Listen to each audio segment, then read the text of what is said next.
Dito tayo sa malilim. Ang oras ngayon ay 11:25 na umaga. So nandito tayo ngayon sa may eskalera at sakop ng Binangonan, Rizal. So anong masasabi mo dito sa lugar, sweetie? Ito na naman tayo. Siyempre maganda. Oo. Lalo na yung tanawin. Oo.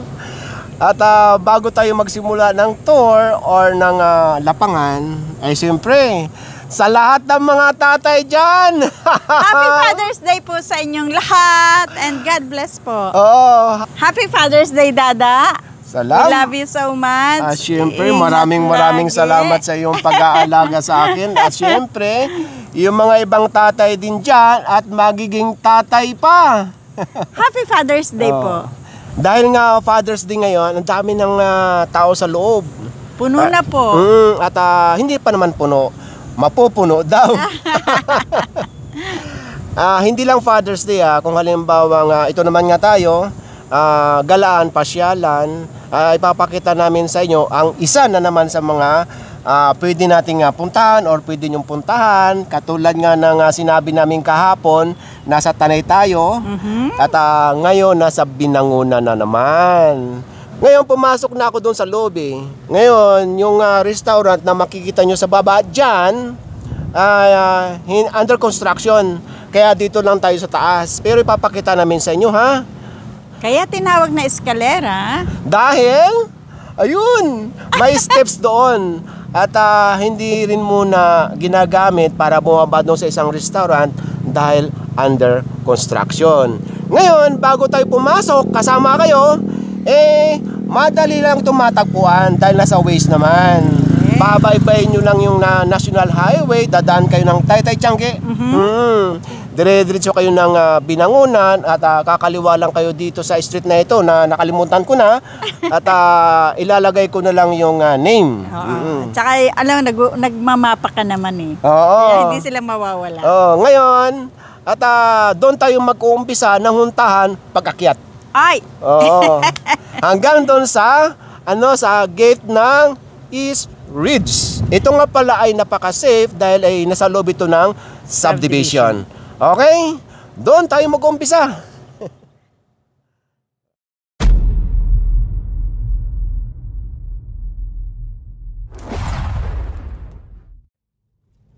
Ilang taon bago tayo nadaan ulit dito. Ang tagal!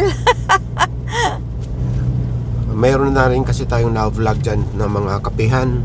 Mga 3 yata, no? Hindi ko na maalaala yung mga kapihan na yun. So ito yung daan magmula doon sa National Highway para malaman yung sitwasyon. Kasi naman sa lubungan, yun nga lang, hindi ka pwedeng magmabilis dito. Mag-ingat sa kurbada.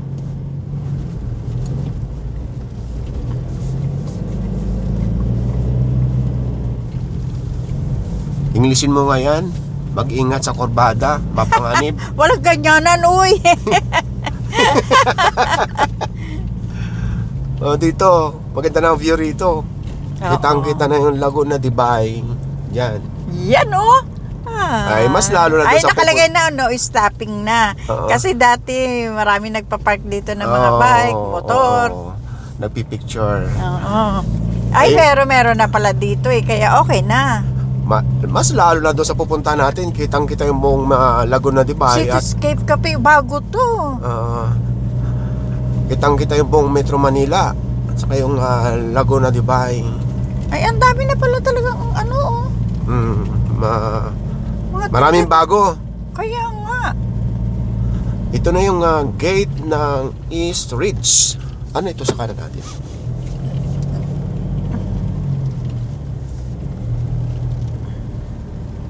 Iwan lang tayo ng ID. In 200 meters, turn right. Naunahan tayo ni Siri. 100. 100 niya. Ano tayo? Hello. Sa eskalera? 100. Sa mga restaurant, may mga entrance. Opo. Lahat po. Lahat, pati pagka maski papasok lang sa village. Opo. May entrance. Maski may pupuntahan lang bahay, bisita. Opo. Walang bayad. Sige, salamat ha. Salamat. Thank you. Yun. Baka Take the next right. Ito na. magkakadikit din sila nung... Oo, nung mga na-vlog natin.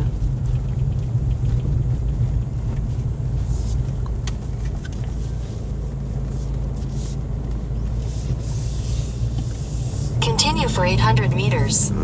Malapit na lang. Nakalimutan ko yung na-vlog natin dito. Na maganda din na ang title natin Tagaytay of the East yata.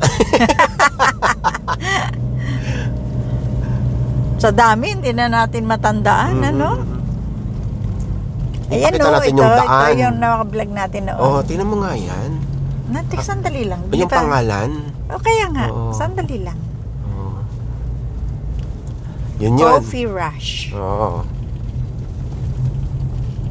Kita Parang nyo. ang sarap. In 300 meters, your destination will be on the right. Talaga, nasa right pa talaga ng ng Laguna, diba? Tingnan nyo na yung, kitang-kita dito at maganda talaga ang panahon. Sky Bistro, meron din dito. Bago rin to. Meron din tayong napuntahan dito Dami na kasi. Ayun art. Ano? Ayan art sector. Ayun! Oo. Ito. Ito ba? Ito Ang parking dito sa tapat. ito na. Uy. Ayan. Your destination is on the right. Magandang Parking. maganda ang lugar. Ginawa siyang restaurant. Bahay ito, bahay. Kaya nga. Di ba? Ang ganda ng mga tanawin, Lalo na sa gabi to. Oo, tama ka. Maganda ito sa gabi dahil sa mga ilaw. So, bahay talaga ito at matagal na. Bago tayo pumasok dyan, ito sinasabi namin kayo na sa intro. Hi, ma'am. Good morning. Ito ang dahilan. Kaya tinawag itong eskalera. Bali, 64 steps. Ito lahat. Ngayon, sabi nga natin kanina, off-limit tayo dahil under construction ito. Hanggang dito lang tayo. Yan. Pakita ko lang sa inyo yung steps. Makikita rin ito doon sa restaurant. Doon. Ayan. Diyan muna tayo kakain. Dahil ito, yung restaurant na ito, under construction pa rin. Hindi natin nakita ito nung na-feature natin itong buong subdivision.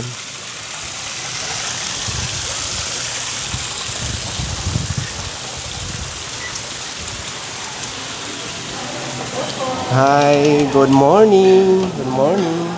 Ang ganda, ang lamig.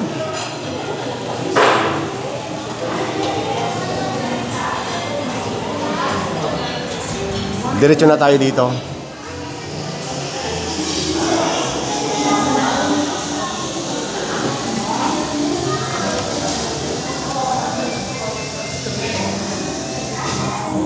Ang ganda. Hindi lang maganda. Maganda ang view.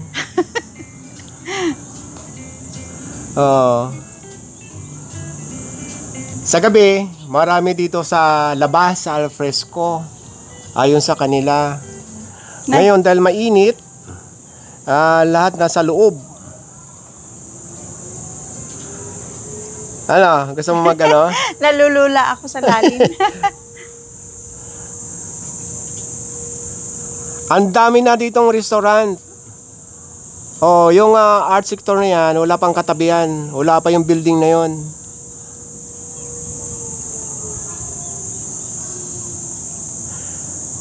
Kasi pagkalimbawang madilim na, andito lahat yung mga guest. Dahil kitang-kita yung yung ilaw ng Metro Manila. So may baba at may taas. Ito yung steps dito. Ipakita natin sa kanila. Papunta sa kabilang restaurant. Yung off limit na hindi tayo nakababa kanina. Ayun. Baka sa isang linggo, sa isang buwan, tapos na ito. Palalawakin daw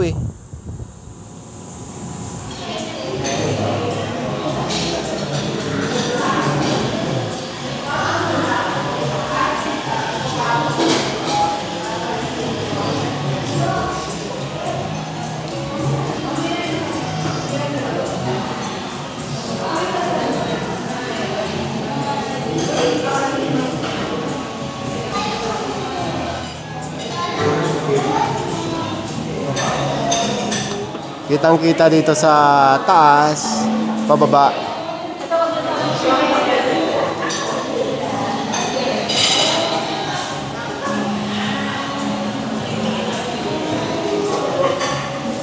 So dito tayo.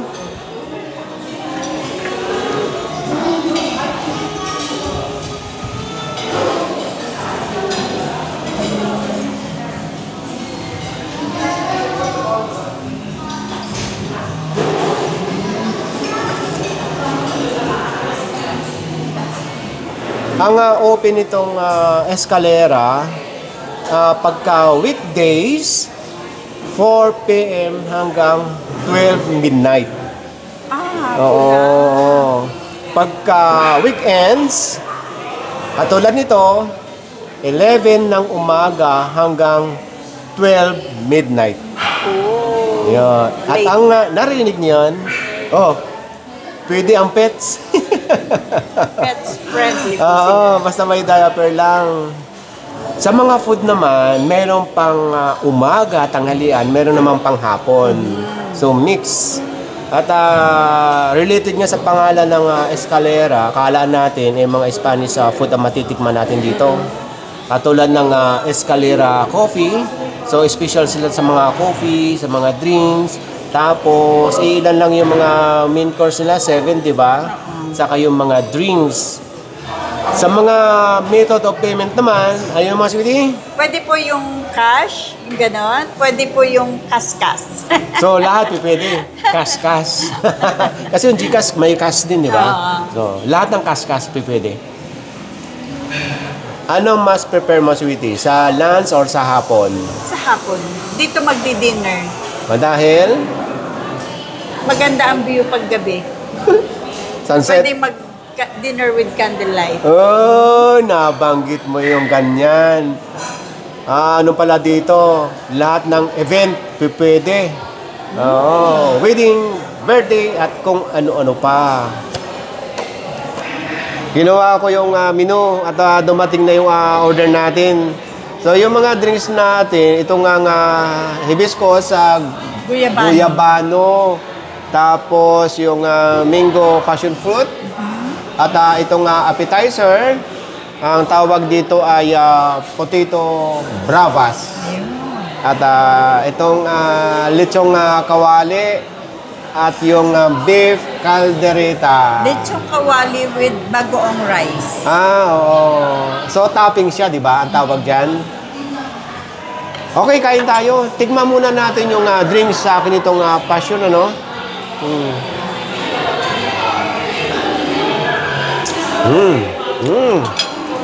So, ang tawag nila dito, colors. At lasang-lasang mango. At itong kinakain ni Sweetie, itong appetizer. Ang cute niya tingnan, di ba? Isang ano siya? Bite size, ano? Bite size nga naman. Ganito na lang ang pagkain yan. Ang lasa niya, potato na maasim-asim. Pero yung pinakagitna niya, yun talaga yung potato, ano? Tapos yung kanyang paligid, nasa pa rin potato. Tapos yung pula, yan yung pinaka parang maasim-asim. Parang tomato, ano? Oo, puree. Parang gano'n. Pero okay siya, Tignan man natin yung ano mo, yung ano tawag dito, yung drinks mo. Guyabano. Para mas masarap ito. Sa yung guyabano kaysa dito sa mango passion fruit. Tingnan mo.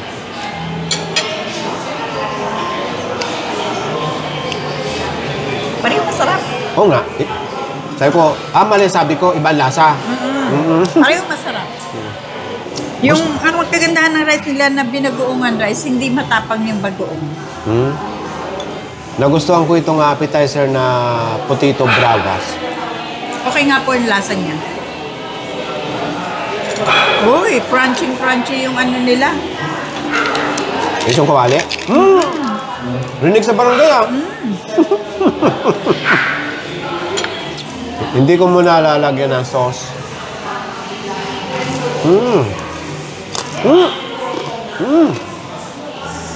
Tama ka? Malutong. Rinig sa barangay. Wala siyang timpla. Ito yung magpapalasa sa kanya. Tingnan mo nga. Ano yan? Ano? Para siyang maanghang. Maanghang na maasim. Maanghang nga. Tikman mo na yung food mo. Hindi. Ma-appeal yung food mo eh. Titikman ko yung aking beef caldereta. Tikman ko muna yung sauce.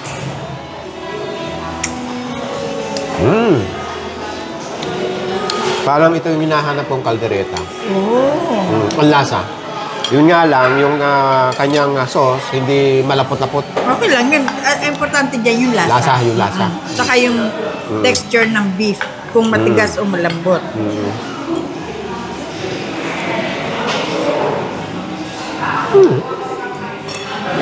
Okay siya.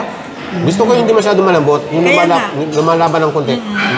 Kasi pag masyadong malambot, parang wala ka nang ibabite no? Wala na. Okay siya. At habang sinaside ko yung ulam kong beef caldereta, abangan niyo yung, yung shoutout portion. At after ng shoutout portion, yung menu ang ipapakita namin sa inyo. Okay naman yung mga food, lalo na itong beef caldereta na na-order ko. Ubos. Pero yung kanin, sobrang dami, kaya hindi ko na kayang ubusin. Dito naman sa lechong kawali mo, sweetie. Anong review mo? Yung lechong kawali, super crunchy.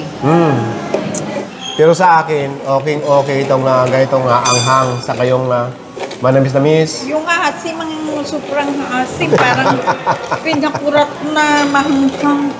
Parang lahat ng asim nilagay na dyan. Hindi mo ba alam, hindi naman lechong kawali ang ano mo pala? Ano? Baginit yan. Ay, oo nga pala. Ay, sus, naku. Yun talaga ang ano. Ay, masim. ang masim. Super asim. Eh, karamihan kasi nila beef chicken. Yun.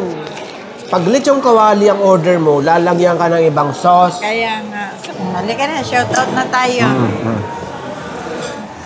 Shoutout sa Salinog family and Happy Father's Day sa husband ko at sa aking son-in-laws na sina Lauro at Willie from Teresita, Salinog. Oh, di ba? Happy Father's Day po.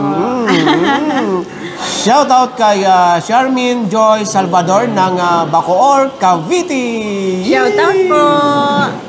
Shoutout kay Felix Comang ng Bohol. Hi, shoutout po. Shoutout kay Edward Badagwas ng Diet Camarines Norte. Shoutout po and Happy Father's Day. Oo, narinig na naman natin si Sir Edward. Shoutout kay Aguila 0911. Shoutout po. Shoutout kay Marcela Cruz ng Santa Cruz, Laguna. Shoutout po. Okay, birthday greetings tayo. Happy 60th birthday kay Ray sa June 18 ng Australia. Advance happy birthday po. Oh, yun. Advance happy birthday kay Eduardo Cinco sa June 19. Magkasunodan ng San Jose, California, USA. Advance happy birthday po. And Happy Father's Day po sa inyong lahat. Siyempre kay Paul, Ate Bebot, kay Ellie, kay Joy, Carlos and Alexis, at siyempre kay Lola Sin in Heaven. So, shoutout po sa inyong lahat at sa mga otol ko, relatives, lahat-lahat na. Happy Father's Day sa inyong lahat. Kuya John and Tita Baby ng Barangay Santa Cruz. Hello po, shoutout po sa inyo. Sir Gab! Hi, Sir Gab! Happy Father's Day! Hi, Ma'am Kat! Sa mga tropa ng MMDA, lahat ng mga astig dyan, lahat ng mga tigasin dyan, natatay, shoutout sa ating lahat. JP Labillan ng Cebu City, shoutout po. Happy Father's Day po. At sa aming mga apo, ha? Hello, baby! Okay, bye! Bye! Hanggang sa susunod! Ang saya.